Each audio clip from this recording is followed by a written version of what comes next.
નમસ્કાર દર્શક મિત્રો, શિનોર સમાચારમાં આપનું સ્વાગત છે. હું છું મેઘા અગ્રાવત અને જોઈએ આજના સમાચાર.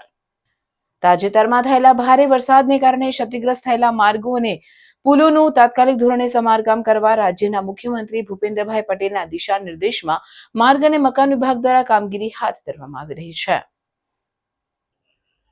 આ કામગીરીની જાત માહિતી મેળવતા છોટાઉદેપુર જિલ્લાના પ્રભારી મંત્રી વ રાજ્ય અન્ન અને નાગરિક પુરવઠા સામાજિક ન્યાય અને અધિકારીતા વિભાગ મંત્રી ભીખુસિંહજી પરમારે માર્ગ અને મકાન વિભાગ દ્વારા હાથ ધરાયેલી માર્ગ અને પુલ મરામત કામગીરીની વિસ્તૃત સમીક્ષા કરી હતી.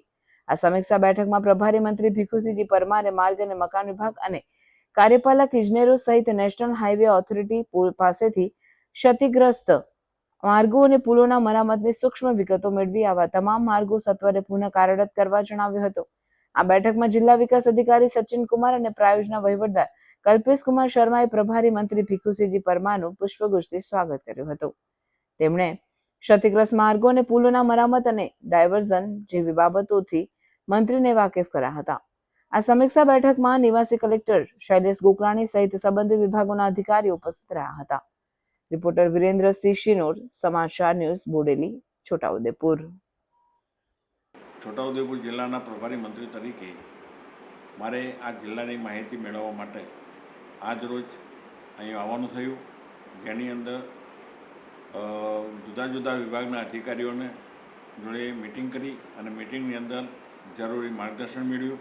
સાથે સાથે પુલો અને રસ્તાઓને જે ડેમેજ થયા હોય એને તાકીદે એને રિપેર કરવા અથવા તો જે પુલ નોન યુઝ લાયક છે એવા કેટલા પુલો છે એની પણ ચર્ચા થઈ. તો અધિકારીઓ તરફથી જાણવા મળ્યું કે પેચવર્ક જે છે એ લગભગ અમે પૂરું કરી દીધું, મેટલ વર્ક, અને ડામરનો આવો ઉગાડ નીકળ્યો છે તો એ પણ અમે થોડા દિવસમાં એ કામો પૂરો કરીશું. સાથે સાથે પુલોની પણ સ્થિતિ સારી છે, કંઈ ખાસ જોખમકારક પુલો નથી એવું પણ અધિકારીઓ પાસેથી જાણવા મળ્યું છે. એટલે એકંદરે જિલ્લાની અંદર આ વરસાદના કારણે મોટું કંઈ નુકસાન જાણવા મળ્યું નથી.